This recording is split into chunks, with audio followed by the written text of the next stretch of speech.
Umur kakek kita ini 1000 tahun, tingginya 30 meter. Tinggi kakek kita Nabi Adam 30 meter. Ini berapa meter? Ke ujung itu berapa? 12. Tuh. Kakek kita 30 meter. Segimana coba tinggi kakek kita? Hewannya dinosaurus. Enggak, dia kembali hewan juga gede-gede. Dinosaurus ya. 30 meter kakek kita Nabi Adam, hanya kita Siti Hawa gede. Ya dulu bumi ini pohonnya juga gede-gede pohon. Assalamualaikum warahmatullahi wabarakatuh. Teman sekalian, kaum muslimin dan muslimat yang insyaallah dirahmati Allah SWT, apa kabar malam hari ini? Mudah-mudahan kabarnya selalu dalam keadaan sehat walafiat, diluaskan rezekinya, dimudahkan usahanya, dan selalu dalam bimbingan Allah SWT. Teman sekalian, pada kesempatan malam hari ini biasa di Masjid Jami Ikhlas ada pengajian rutin yang kali ini diisi oleh guru kita Kiai Haji Abu Ali dengan topik pembahasan Al-Quran ya, yaitu kali ini surat Al-Baqarah. Beliau menerangkan diantaranya tentang para nabi, para rasul ya. Ada nabi rasul yang tergabung dalam ulul azmi ya, dan lain-lain. Beliau juga menerangkan. Untuk lebih jelasnya, mari kita dengarkan penjelasan dari guru kita Kiai Haji Abu Ali ya. Jangan lupa niatkan di dalam hati kita niat ibadah fardukan Allah Ta'ala, karena fadilahnya sangat besar sekali teman-teman sekalian. Lebih baik daripada sholat sunnah 1000 rakaat salah satunya. Assalamualaikum warahmatullahi wabarakatuh. Assalamualaikum warahmatullahi wabarakatuh. Alhamdulillahirabbil alamin, wassalatu wassalamu ala asyrofil anbiya'i wal mursalin wa ala alihi wa sahbihi ajma'in, amma ba'du. Jamaah salat maghrib Masjid Jami Ikhlas yang berbahagia, yang insyaallah kita semua dirahmati dan diberkahi Allah Subhanahu wa taala. Semoga kumpulnya kita di tempat yang penuh rahmat dan berkah, yang dikelilingi para malaikat-malaikat Allah yang menjadi penyebab kita yang punya keinginan, punya hajat, punya keperluan, atau kita yang lagi kurang sehat, keluarga kita yang lagi kurang sehat, insyaallah diberikan kesehatan Allah Subhanahu wa taala. Al-Fatihah. A'udzubillahi minasyaitonir rajim. Bismillahirrahmanirrahim. Alhamdulillahirabbil alamin, arrahmanirrahim, maliki yaumiddin. Iyyaka na'budu wa iyyaka nasta'in, ihdinas siratal mustaqim, siratal ladzina an'amta 'alaihim ghairil maghdubi 'alaihim waladdallin. Malam ini kita merenungkan surat Al-Baqarah, surat yang kedua, ayat 130. A'udzubillahi minasyaitonir rajim. Wa may yarghabu an millati Ibrahim illa man safiha nafsah wa laqad istafaynahu fid dunya wa innahu fil akhirati laminas shalihin. Wa may yarghabu an millati Ibrahim, dan barang siapa atau siapa saja yang tidak suka atau membenci daripada mila Ibrahim, yaitu agama Ibrahim. Apa agama Ibrahim? Islam. Illa man safiha, melainkan orang yang safiha, yang telah, safiha bermakna al-jahil, yang telah memperbodoh nafsu dirinya. Jadi orang-orang Yahudi saat itu mereka benci terhadap agama Ibrahim. Jadi udah dari dulu ya, orang-orang Yahudi ini mereka nggak suka, nggak demen, gedek oleh mila Ibrahim. Mila itu agama, ya mila agama atau sama adil. Ya, buat Ibrahim istilahnya bilang. Mereka benci. Jadi kebencian mereka itu memang sudah ada di dalam hati mereka. Orang kalau yang namanya udah benci ya seseorang, yang benci seseorang, itu kebaikannya tertutup. Ya, orang apalagi yang membencinya membabi, apa namanya, membabi buta gitu ya. Itu kebaikan seseorang itu tertutup. Padahal dalam Islam kita nggak boleh. Ya, kita nggak suka seseorang. Nah, apa yang kita nggak suka? Ya, misalkan ya BCD juga jangan ada kebaikan. Nah, orang-orang Yahudi ini mereka membenci Ibrahim, maka Allah patahkan ilah safihat nafsa, melainkan orang yang telah memperbodoh diri. Dia telah memperbodoh dirinya, telah menzalimi dirinya. Apa kata Allah? Walaqad istafainahu, dan sungguhnya kami telah memilih Ibrahim fid dunya, itu di dunia sebagai nabi, jadi sebagai rasul. Bahkan Nabi Ibrahim ini bapaknya para rasul, seluruh nabi dan rasul itu kembali pada Nabi Ibrahim. Jadi Nabi Ibrahim ini udah semua para nabi rasul itu semuanya menunjuknya kepada Nabi Ibrahim. Dari Nabi Ismail memang enggak ada nabi itu lama. Dan terakhir yaitu Nabi Muhammad. Tapi dari Nabi Ishak, dari putra Nabi Nabi Ishak itu banyak nabi dan rasul. Kalau kata Nabi ada berapa jumlah nabi? Yang kita ketahui di dalam Quran ini yang diviralkan apa ya? Yang terkenal di Quran itu 25 nabi dan rasul. Itu di dalam Quran banyak yang tidak disebutkan. Kata Nabi, jumlah nabi itu 124.000 nabi. 124.000 nabi. Rasul ada berapa ya? Kata Nabi itu ada 313 rasul. Ya, 313 rasul. Nah, dari 124 nabi, dari 313 rasul, kemudian dirampingkan oleh Allah, maksudnya yang diviralkan gitu, yang disebut namanya di dalam Quran maupun di dalam hadis-hadis Rasulullah. Setelah dirampingkan 25 nabi dan 25 rasul, itu dari 124.313 rasul yang viral, maksudnya ya, yang viral, yang terkenal 25 nabi. Dari 25 nabi rasul kemudian dirampingkan lagi berapa? 5 yang disebut ulul azmi. Jadi yang paling berat ujiannya, paling berat tantangannya, dan paling sabar dikerucut lagi menjadi 5. Dari 124.313 jadi 25 diseleksi lagi menjadi 5 yang disebut nabi ulul azmi. Siapa aja? Dari Nabi Nuh, ini paling berat nih. Jadi nabi-nabi rasul yang paling berat ujiannya, Nabi Nuh, Nabi Ibrahim, Nabi Musa, Nabi Isa, Nabi kita, Nabi besar Muhammad SAW. Berat tantangannya, ujiannya berat. Nabi Nuh berat menghadapi apa? Yang paling berat dihadapi tantangannya dakwah Nabi Nuh kepada siapa? Keluarga, istri, anaknya. Berat. Orang yang dicintai, yang setiap hari makan bareng, hari-harinya bareng, ternyata istri yang anaknya gimana? Gak ikut Nabi, disuruh naik perahu gak mau, bersama orang-orang kafir mereka. Coba kita bayangin seorang Nabi loh, berapa tahun umur Nabi Nuh?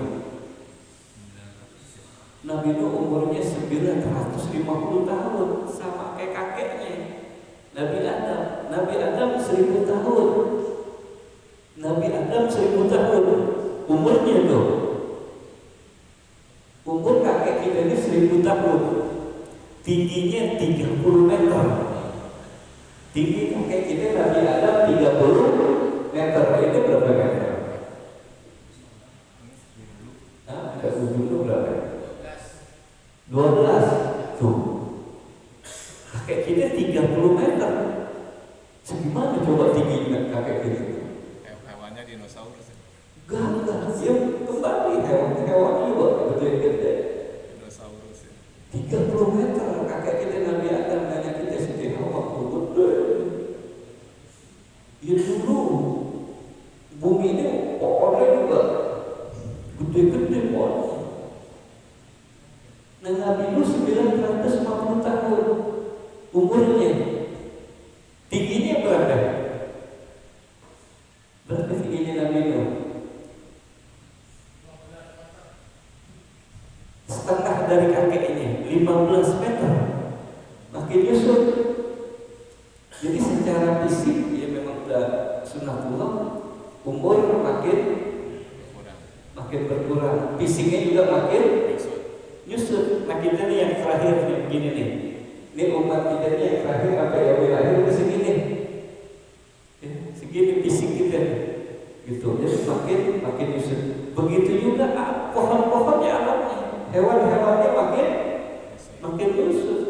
Kalau di zaman Nabi Adam mungkin ayamnya nggak kayak kita gitu.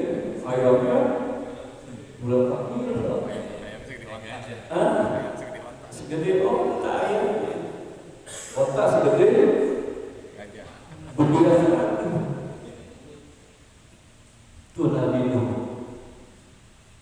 Seorang Nabi Rasul diuji oleh Allah. Diuji siapa?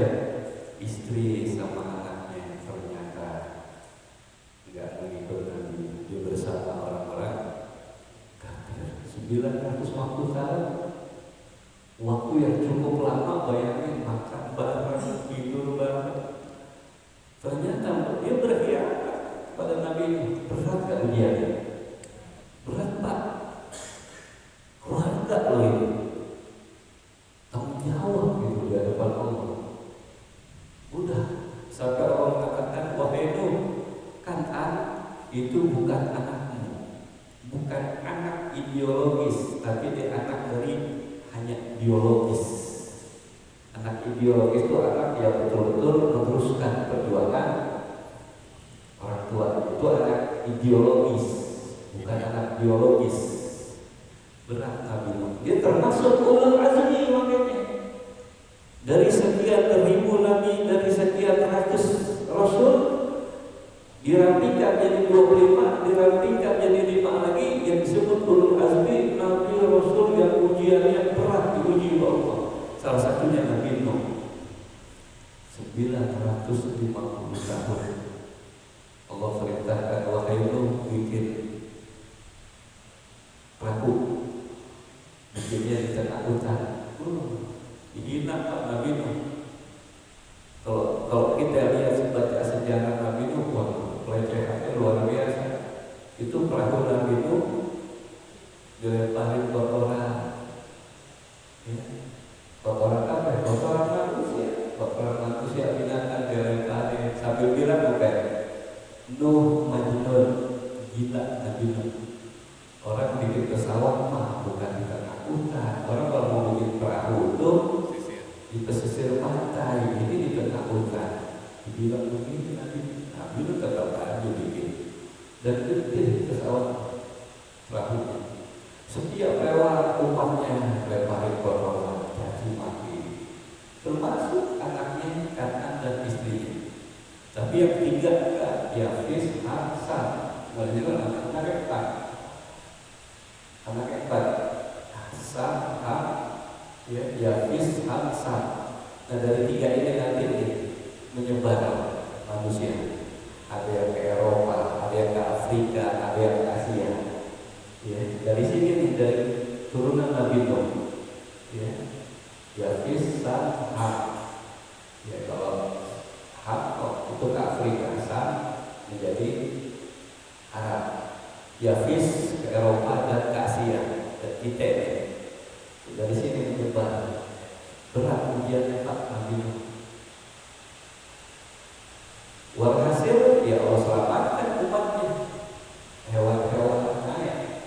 Berapa orang yang naik di kapal perahu Nabi Nuh? Ada yang mengatakan 70, ada yang 80. Dan itu siksa manusia. Jadi di masa Nabi siksa manusia itu, nah Nabi Nuh sama anaknya, ya umatnya yang sedikit. Itu menurut para ulama, apakah banjirnya hanya di daerah Timur Tengah, seluruh dunia banjir. Akhirnya itu habis, berat ujiannya. Kemudian Nabi Ibrahim ini juga ulul azmi, berat ujiannya. Apa beratnya Nabi Ibrahim? Siapa? Bapaknya mertua. Diuji orang tuanya, bapaknya. Nabi Nuh diuji istri dan anaknya, diuji. Tapi Nabi Ibrahim diuji bapaknya, berat. Kemudian siapa lagi? Cucu daripada Nabi Ibrahim, Nabi Musa.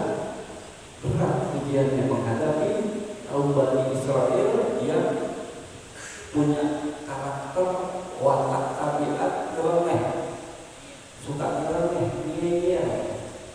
Kalau bahasa Betawinya ngeyel, kalau bahasa Jawanya apa? Sontoloyo. Sontoloyo itu umatnya gitu Pak. Nabi Ibrahim berapa tahun? Ada yang mengatakan Nabi Ibrahim umurnya mulai menyusut 130 tahun. Nabi Ibrahim dia mulai nyusut. Karena Nabi Ibrahim dan Nabi itu jaraknya jauh. Terus sampai ke Nabi Musa. Berapa Nabi Musa umurnya? 124 tahun. Nabi Musa itu 124 tahun Nabi Musa. Ngadepin Bani Israel sampai Allah Nabi Musa. Terus Nabi Isa, sama Nabi Isa juga ngadepin kaum Bani Israel yang tak percaya pada Nabi Isa. Bahkan orang-orang Bani Israel, orang-orang Yahudi menuduh Nabi Isa ini anak zina, menuduh Maria, Maria ini berzina. Itu Bani Israel Yahudi nggak percaya dengan Nabi Isa. Dan yang terakhir siapa? Nabi Muhammad SAW.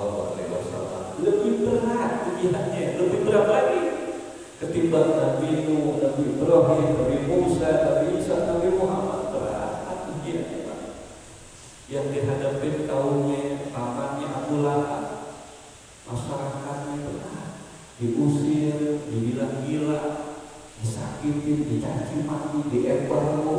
Lebih berat Rasulullah. Makanya dari 5 ulul azmi Nabi dan Rasul diperkecil lagi. Nah dari 5 ini siapa yang paling berat? Nabi Ibrahim dan Nabi Muhammad. Dari 2 ini diperkecil lagi, siapa yang paling berat? Nabi Ibrahim atau Nabi Muhammad?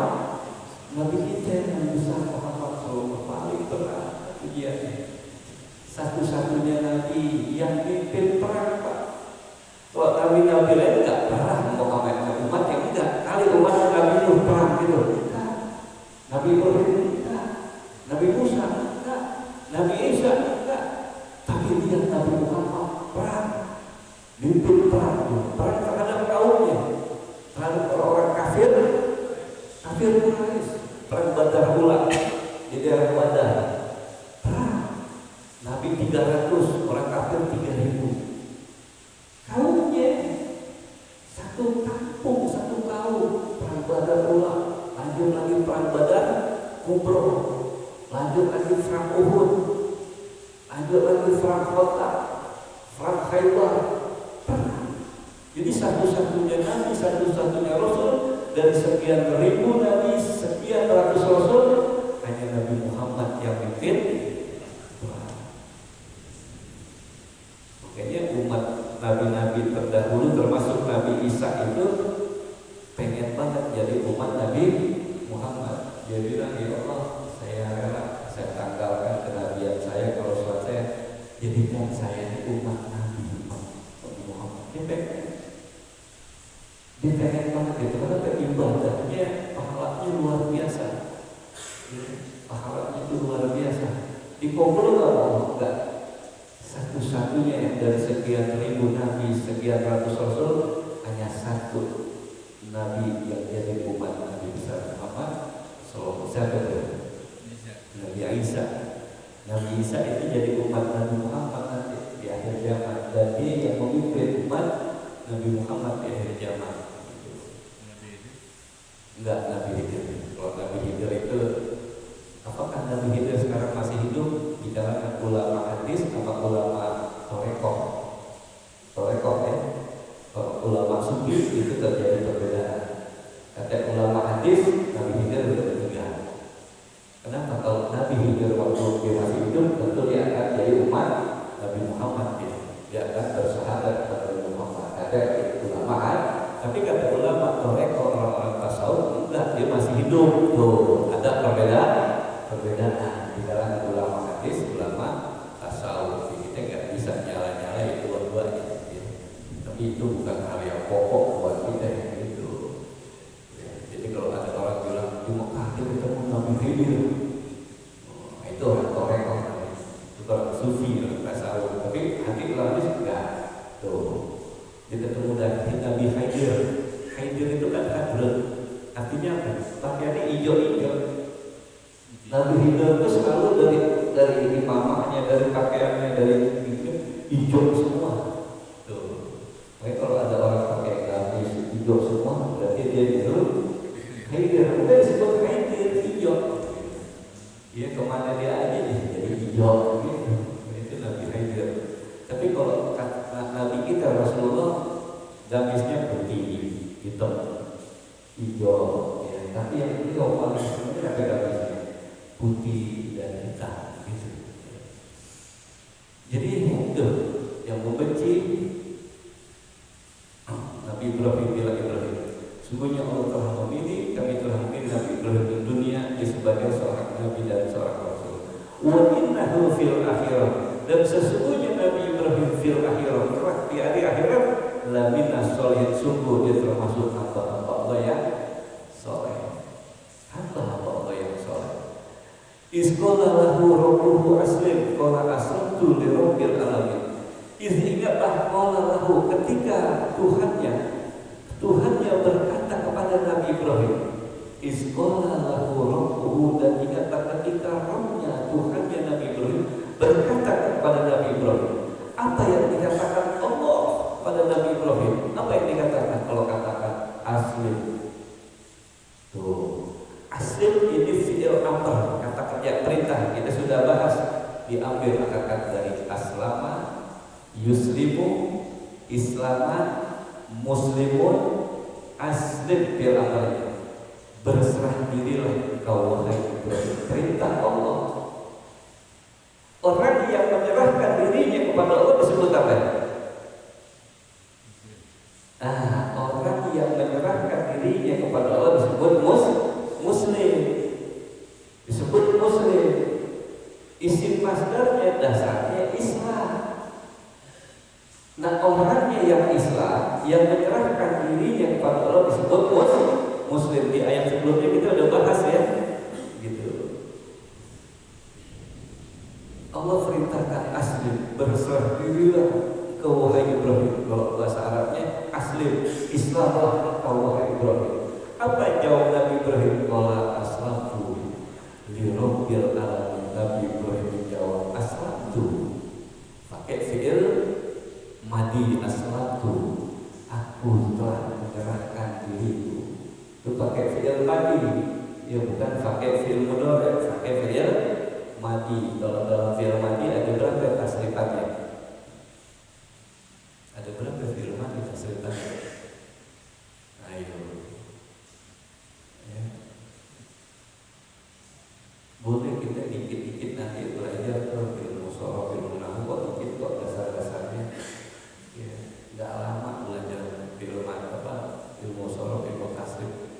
Fi'il madi ada 14 kaidahnya. Ini udah bakunya di seluruh dunia. 14 kaidah.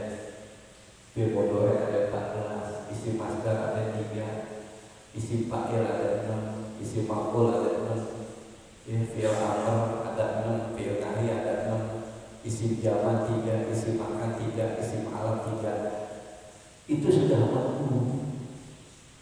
Ya, bagus ya. Pengen nggak belajar gitu?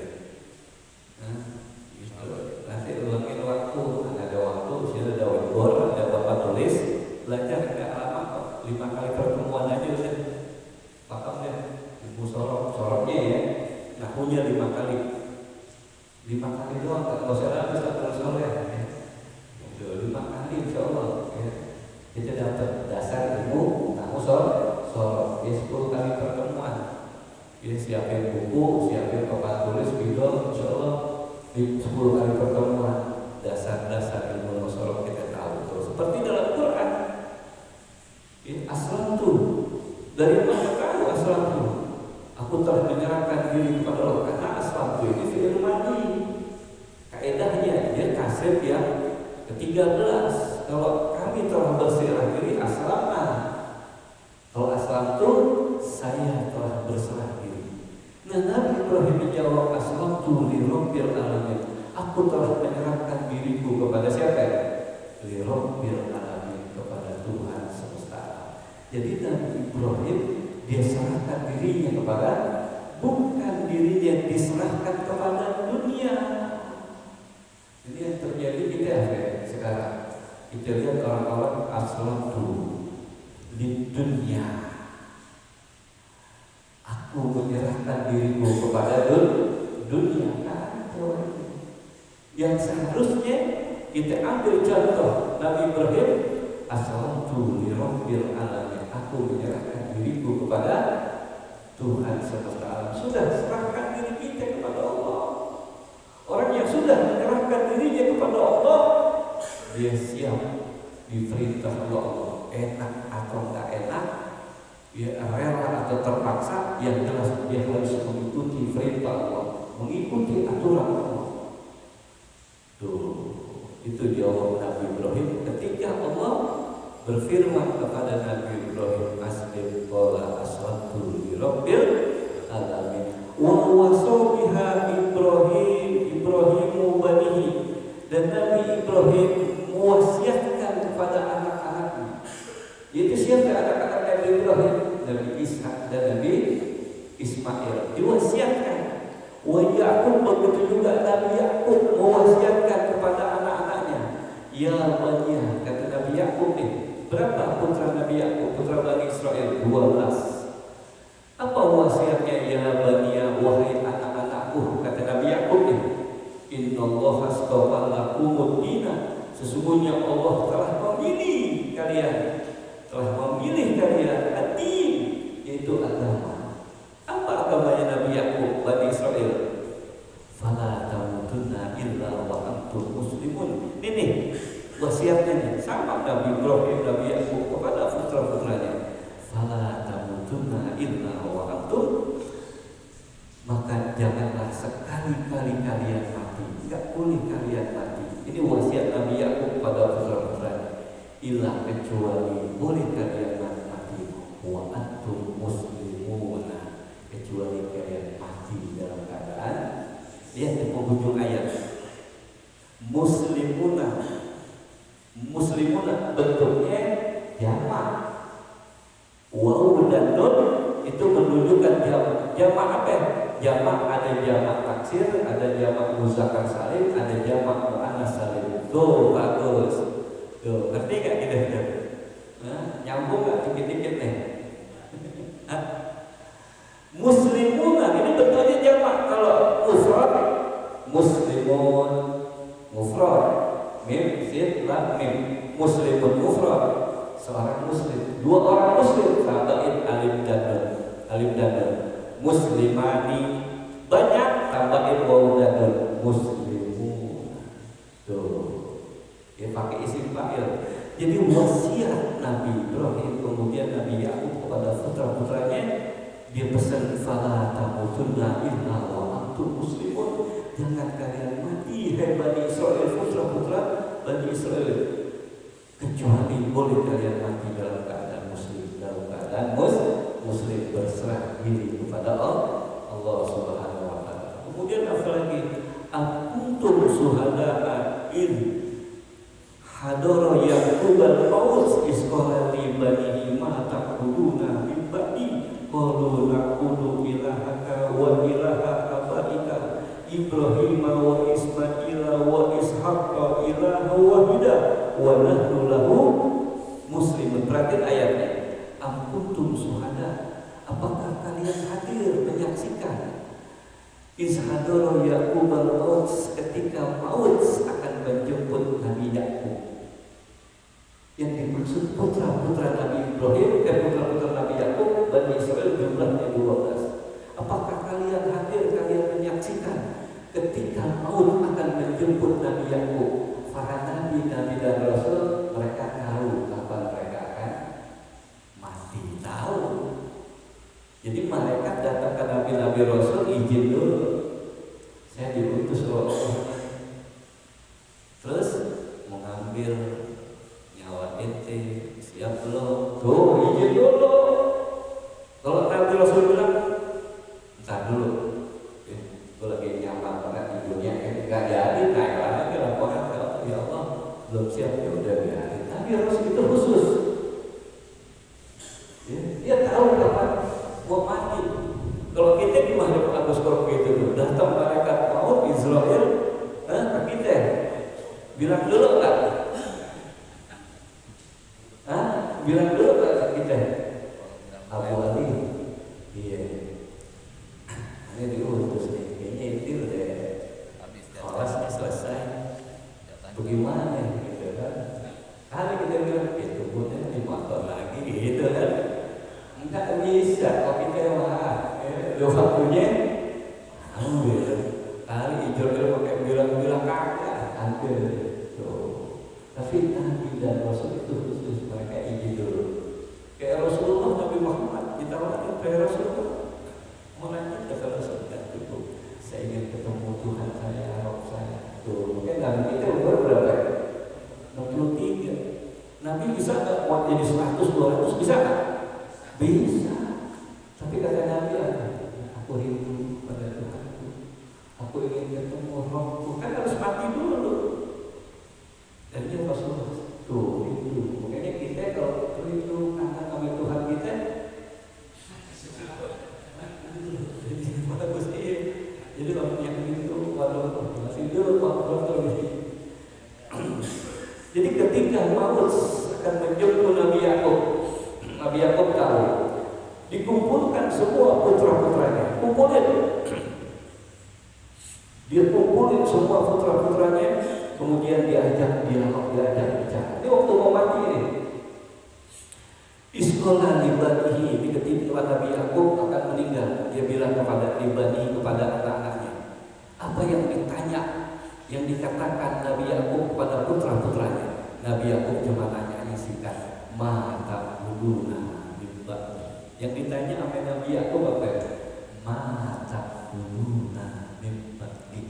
Nabi Yakub kalau bahasa kita ini, apa yang kalian sembah, apa yang kalian ibadati setelah aku mati.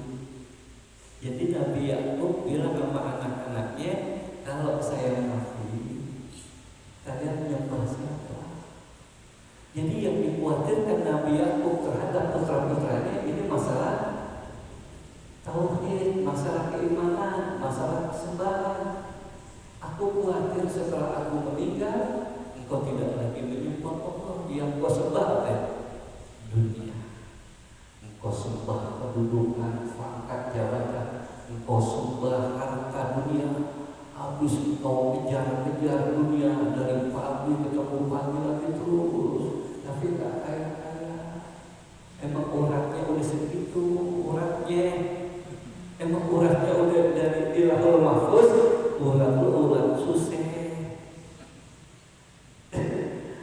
Lu potong pantik banting tulang nggak bisa.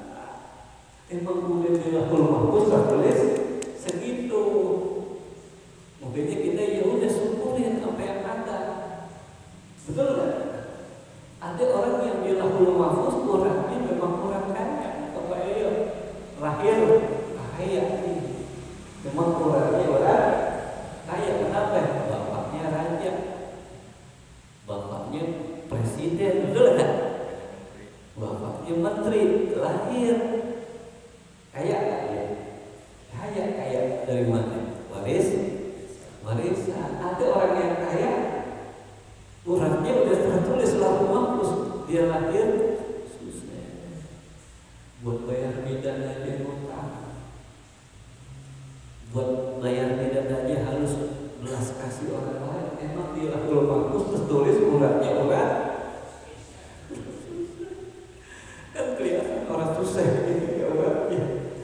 Ya, ada kayak begini ya emang orang susah gimana?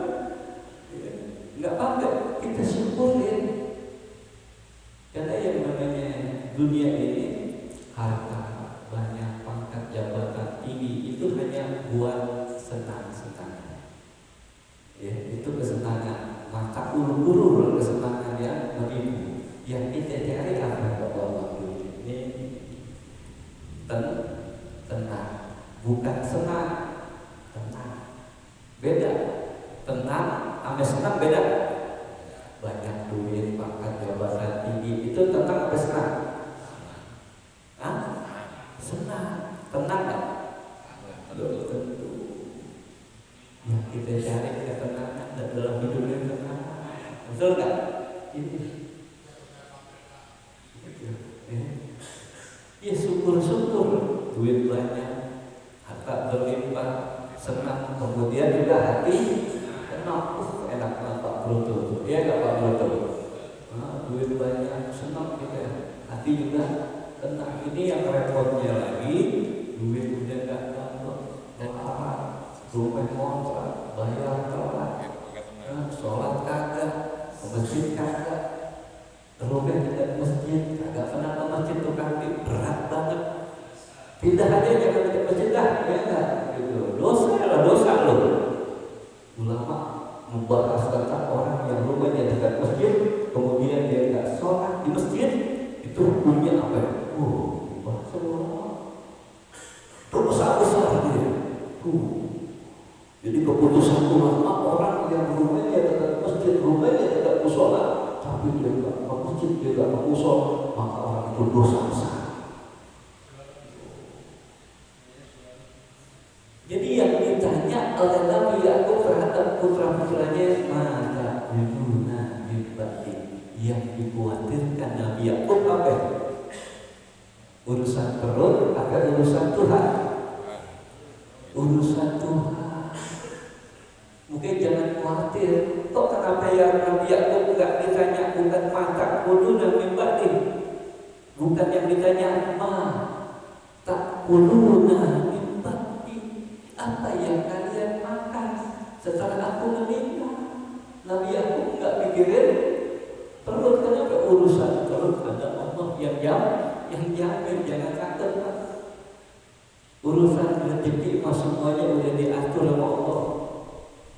Hewan-hewan, ayam, lihat ayam, kucing, udah nggak dapat rezekinya dia. Ada rezekinya. Kucing nggak bakar ayam, nggak goreng ikan, kok dia bisa makan ayam ikan? Dia nggak pernah bakar kan ayam, nggak pernah goreng ikan kan? Lalu kenapa kok bisa makan ayam ikan? Emang benar rezekinya dia. Betul nggak? Kita lagi nggak goreng ayam, goreng ikan, kita keluar bentar. Iya nggak? Kata kucing, ini rezeki yang Allah berikan kepada aku. Tuh, udah ambil begitu. Goreng kagak, iyamin kagak, tapi dia makan rezeki siapa itu? Jangan digempuk Pak. Kucingnya jangan digempuk. Kalau rezeki lu dah itu. Faham lagi kan? Usul kan? Jangan itu dari rezeki dia emang begitu kan? Emang begitu wasilahnya. Jadi rezeki mah kalau saya khawatir. Nabi Yakub nggak mikirin perut, yang dipikirin masalah ibadah. Imam Syafi'i sama Imam Malik tentang masalah rezeki beda pendapat. Guru sama murid. Kata Imam Malik memang dia orang kaya, bapaknya juragan, saudara. Imam Malik di Madinah ya, dia ahli Madinah, lahir di Madinah, jadi kota Nabi. Bapaknya juragan, ya orang kaya. Imam Syafi'i orang susah, dia yatim. Imam Syafi'i datang ke Madinah berguru, nyantren jadi santri jadi santri Imam Malik. Gitu. Kata Imam Malik, Syafi'i namanya Muhammad bin Idris Syafi'i. cuma dipanggil Syafi'i, rezeki jangan koyor. Kata Imam Malik, yang namanya rezeki mah kalau udah waktunya datang, gak usah terlalu koyor, gak usah. Kata Imam Malik tuh tentang rezeki, kata Imam Syafi'i gak bisa begitu dulu, rezeki halus. Kata Imam Malik, gak usah datang sendiri.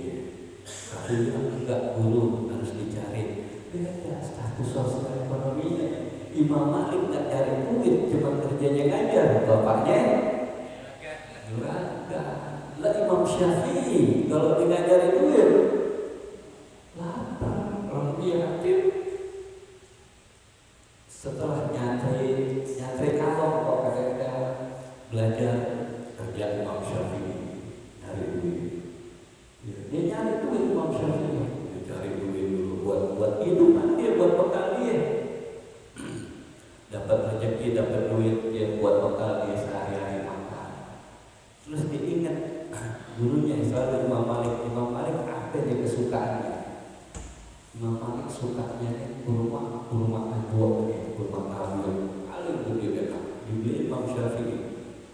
Ya, dia datang lagi nyantret, dibawa dia guru kurma. Apa kata Imam Malik? Tuh Imam Syafi'i, rezeki ya sendiri. Tuh kata Imam Malik kepada Imam Syafi'i, tuh rezeki datang sendiri. Tuh buktinya, gue nggak nyari. Tapi kata Imam Syafi'i, gue yang nyari. So, levelnya beda. Tapi mereka nggak ribut kok, enak. Perbedaan ulama dulu biasa mereka. Jadi yang dikhawatirkan oleh Nabi Yakub adalah mata guru Nabi Tadi. Kita panggil anak-anak kita, kalau kita mau meninggal, mau wafat, panggil anak kita. Tanya, seperti bertanya Nabi Yakub, apa nanti yang kalian sembah? Setelah aku mati, jangan kalian ribut, jangan kalian bertengkar, urusan ini, urusan itu, tetap jaga persaudaraan. Tuh pesan, kita pesan gitu ke umat itu bagus sama anak kita. Terus itu rokok tuh yang di pinggir jalan yang 12 pintu lu jangan jual. Lu jangan jual. Maka kenapa? Punya Cina Pak Ul. Bukan punya gue, punya Cina. Kamu tahu. Ini yang kita ambil ibaratnya pelajarannya. Apa jawab putra-putranya? Perhatian ayatnya. Lihat jawabnya putranya. Kalau mereka mengatakan na'budu, pakai fi'il mudhari, na'budu kami. Bukan pakai fi'il mati, na'budu. Kami menyembah ilaha Tuhanmu wahai Nabi Yakub, wa ilaha abaika, dan juga Tuhannya bapakmu. Siapa? Ibrahim wa Ismaila wa Ishaqa ilaha wahida. Tuhan yang satu, Tuhan yang Allahu satu, gak ada lagi. Tuh jawaban mereka. Apa kata mereka terus?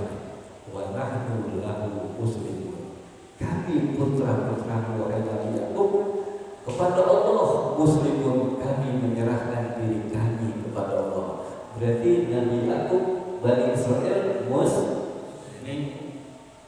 Mereka mengatakan kami menyembah Tuhan bapakmu Ibrahim, disebut Ismail, Ishak. Kemudian juga kami menyembah Allah dan kami berserah diri kepada Allah Subhanahu wa Ta'ala. Itu yang kita ambil pelajaran.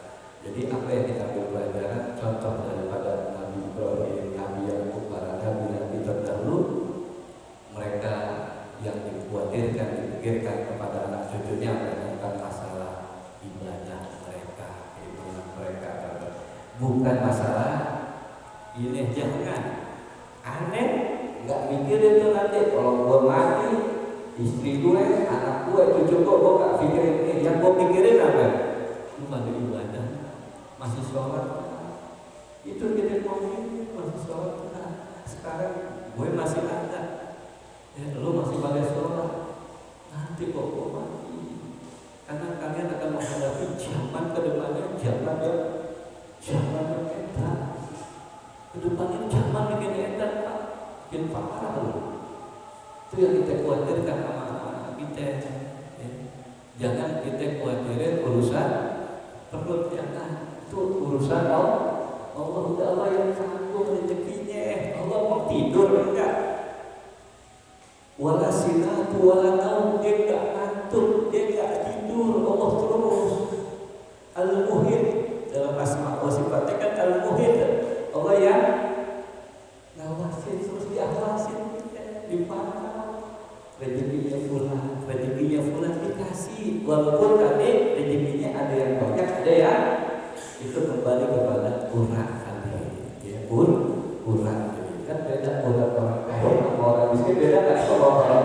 Beda uratnya. Kalau urat orang kaya kelihatan tuh, kelihatan beda.